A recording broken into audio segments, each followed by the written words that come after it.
Ketika Tuhan Yesus ditanya oleh murid-muridnya, apa tanda kedatanganmu dan tanda kesudahan dunia ini? Tuhan Yesus menjawab, dan di antaranya dia sebutkan dari Matius 24 ayat 14. Dan Injil kerajaan ini akan diberitakan di seluruh dunia menjadi kesaksian bagi semua bangsa. Sesudah itu barulah tiba kesudahannya. Jadi Tuhan Yesus akan datang kembali kalau Injil kerajaan sudah diberitakan ke seluruh dunia menjadi kesaksian bagi semua bangsa. Tuhan Yesus pasti datang kembali.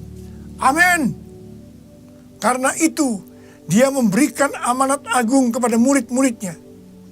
Tuhan Yesus menyuruh murid-muridnya pergi menginjil dan menjadikan semua bangsa itu murid Tuhan Yesus. Siapa yang dimaksudkan dengan murid Tuhan Yesus? Murid Tuhan Yesus adalah mereka-mereka yang hidupnya sama seperti Kristus telah hidup. Karena mereka hidup sama seperti Kristus telah hidup, maka mereka akan menjadi serupa dengan gambar Yesus. Goal kita sebagai orang Kristen adalah menjadi serupa dengan gambar Yesus. Artinya menjadi murid Tuhan Yesus. Kalau kita melihat penginjilan untuk melakukan amanat agung Tuhan Yesus dilakukan secara global. Sekali lagi saya mau katakan, kalau kita melihat penginjilan untuk melakukan amanat agung Tuhan Yesus dilakukan secara global, itu merupakan tanda bahwa Tuhan Yesus akan datang kembali. Aku percaya berkat-Mu atasku melimpah, kebajikan, kemurahan selalu mengikutiku. Ku puji, ku sembah Kau Tuhan. Ku puji, ku sembah Kau Tuhan. Ku puji, ku sembah Kau Yesus. Kita baru saja menyelesaikan puasa nasional selama 40 hari. Dari tanggal 1 Maret sampai dengan 9 April 2020. Puasa ini diumumkan oleh Jaringan Doa Nasional dengan persetujuan aras-aras nasional di Indonesia, yang menjadikan puasa ini puasa nasional untuk menyambut Paskah. Pada tanggal 2 Maret 2020, berarti sehari setelah memulai puasa, Bapak Presiden Jokowi mengumumkan bahwa COVID-19 masuk ke Indonesia. Jadi selama 40 hari berpuasa, hal-hal ini yang terjadi. COVID-19 sebagai pandemi yang menyebar ke seluruh dunia. Hidup sudah tidak nyaman lagi karena tidak banyak pilihan. Di rumah saja. Kita dikejutkan oleh berita banyak orang-orang yang kita kenal terinfeksi COVID-19 dan tidak sedikit dari mereka yang meninggal. Ekonomi dunia mulai memasuki resesi. Banyak orang-orang yang kehilangan pekerjaan. Orang-orang dalam keadaan ketakutan, kekhawatiran, dan kepanikan. Saya akan sharing apa yang melatar belakangi puasa nasional 40 hari ini. Pada tanggal 27 Mei 2017, ada pertemuan bersejarah di Jenewa, Swiss. Pertemuan ini bermaksud untuk mengatasi perpecahan internal yang memisahkan orang-orang Kristen. Untuk itu, 25 para pemimpin dari organisasi-organisasi dunia hadir pada waktu itu. Mereka mewakili 4 organisasi. Yang pertama, Dewan Gereja-Gereja Sedunia. Yang kedua, Persekutuan Pentakosta Dunia. Yang ketiga, Aliansi Injili Sedunia. Dan yang keempat, Pejabat Vatikan mewakili Paus. Pertemuan ini menghasilkan kesepakatan bahwa mereka akan menjalankan misi Tuhan bersama-sama. Haleluya!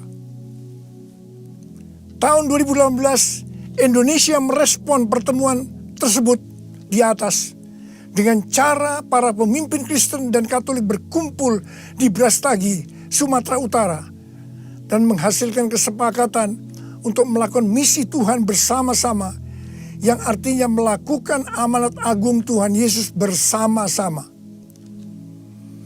Bagi saya, dengan kejadian ini, melakukan amanat agung bersama-sama bukan sebuah wacana, tetapi itu merupakan sebuah kenyataan dan sedang terjadi. Tuhan Yesus menyuruh gerejanya pergi menginjil dan menjadikan semua bangsa murid Tuhan Yesus. Ini adalah amanat agung Tuhan Yesus. Pada bulan Januari 2020, para pemimpin gereja berkumpul lagi untuk membahas bentuk konkret dari melakukan amanat agung bersama-sama. Para pemimpin yang hadir dalam pertemuan itu tersentak ketika saya bersaksi bahwa saya diundang ke Brasil untuk acara The Sun Brasil, karena ada kegerakan anak-anak muda yang fenomenal. Untuk acara The Sun Brasil ini, mereka menyediakan satu stadion di Sao Paulo dengan kapasitas sekitar 80.000 orang. Pada waktu tiket dijual, kurang dari 6 jam tiket terjual habis. Dan waiting list sangat banyak. Mereka kaget dan menyiapkan stadion kedua di Sao Paulo. Tiket stadion yang kedua habis terjual sekitar 3 hari. Dan masih banyak yang waiting list. Akhirnya mereka mencari stadion yang ketiga di Brasilia, ibu kota Brasil. Jumlah anak-anak muda yang hadir sekitar 180.000 orang dengan umur rata-rata 24 tahun. Acara The Sun Brasil diadakan pada tanggal 8 Februari 2020 dari jam 10 pagi sampai jam 10 malam, selama 12 jam non-stop. Pujian, penyembahan, dan khotbah saling bergantian. Terjadi kebangunan rohani yang fenomenal di antara anak-anak muda. Saya ke sana untuk mengimpartasikan Pentakosta yang ketiga. Setelah kami semua mendengar kesaksian tentang Brasil ini, maka bentuk konkret apa yang akan kita lakukan untuk melakukan amanat agung ini diputuskan setelah saya pulang dari Brasil. Ketika di Brasil, saya bertemu dengan para pemimpin Kristen, dan kita semua sepakat bahwa Indonesia dan Brasil akan dipakai Tuhan untuk memimpin gerakan anak-anak muda. Haleluya! Setelah pulang dari Brasil, saya mendapatkan 2 hal yang akan kita lakukan ke depan. Yang pertama, gerakan ini akan dimotori oleh anak-anak muda. Yang kedua, kita harus puasa selama 40 hari. Dari tanggal 1 Maret sampai dengan 9 April 2020. Dalam puasa 40 hari ini, saya mendapatkan nubuatan dari Chuck Pierce, di mana pada tanggal 26 Januari dia bernubuat bahwa dia melihat ada satu wabah yang besar yang datang menyerbu untuk menguji kita sampai Paskah. Apa yang saudara rasakan selama puasa 40 hari ini? Bagi saya, melalui pandemi COVID-19 ini, saya oleh Tuhan dibersihkan, dimurnikan, disucikan. Yang pasti semua ini sangat menyakitkan. Saya percaya kita juga akan mengalami hal yang sama. Kita sedang dipersiapkan oleh Tuhan untuk suatu pekerjaan yang besar sebelum Tuhan datang kembali, yaitu dalam era Pentakosta ketiga, untuk menyelesaikan amanat agung Tuhan Yesus. Saya akan mengajak saudara untuk melanjutkan puasa ini dari tanggal 10 April sampai 28 Mei 2020. Cindy Jacob bernubuat dalam acara Global Communion Service bahwa dari Paskah sampai peringatan hari Pentakosta, Tuhan akan mempersiapkan gerejanya untuk memasuki Pentakosta ketiga, di mana akan terjadi penuaian jiwa yang luar biasa. Mujizat-mujizat akan terjadi di seluruh dunia. Kesembuhan juga terjadi luar biasa. Pohon-pohon yang berbicara tentang bangsa-bangsa akan digoncang-goncang. Dan buah dari pohon itu, yaitu tuaian, akan jatuh. Dan dikatakan, Jangan sampai buah itu membusuk.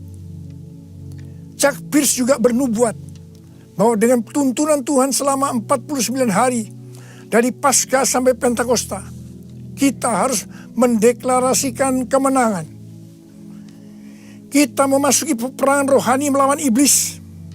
Chuck Pierce minta agar secara profetis kita menumpangkan tangan pada bagian belakang pintu masuk rumah kita dan menghardik kuasa kegelapan yang akan menyerang keluarga kita. Kita katakan, pergi di dalam nama Tuhan Yesus.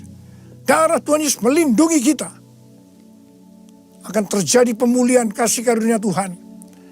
Dan akan terjadi gerakan pengampunan yang dahsyat melalui gerejanya. Saya percaya itu akan membuat gereja Tuhan menjadi satu. Unity. Karena gereja Tuhan harus unity. Gereja Tuhan harus menjadi satu hati. Gereja tidak boleh saling menjelekkan. Gereja tidak boleh saling menghakimi. Gereja tidak boleh saling menuduh. Gereja tidak boleh saling menyerang. Karena sesuai dengan Yohanes 17, bahwa unity atau kesatuan hati adalah kunci utama untuk penuaian jiwa. Dan kita sekarang sedang menyelesaikan amanat agung. Setelah itu Tuhan Yesus datang kembali. Mari angkat tangan saudara, kita berdoa. Tuhan, Engkau ingatkan hari-hari ini. Kami di tengah-tengah era Pentakosta ketiga. Kami diminta oleh Tuhan, disuruh oleh Tuhan untuk menyelesaikan amanat agung Tuhan Yesus. Ya Bapa, Engkau menghendaki kami bersatu, menjadi satu hati, unity. Karena unity adalah kunci utama untuk penuaian jiwa. Bapa, Hamba berdoa buat rekan-rekan kami semua. Gereja-gereja Tuhan yang ada di Indonesia. Biar kami semua unity, satu hati untuk menyelesaikan amanat agung Tuhan Yesus. Berkati kami semua. Tuhan, anak-anak-Mu diberkati. Engkau menyembuhkan mereka yang sakit. Sembuh dalam nama Yesus. Sembuh dalam nama Yesus. Sembuh dalam nama Yesus. Terima kasih Tuhan. Dalam nama Yesus kami berdoa. Amin.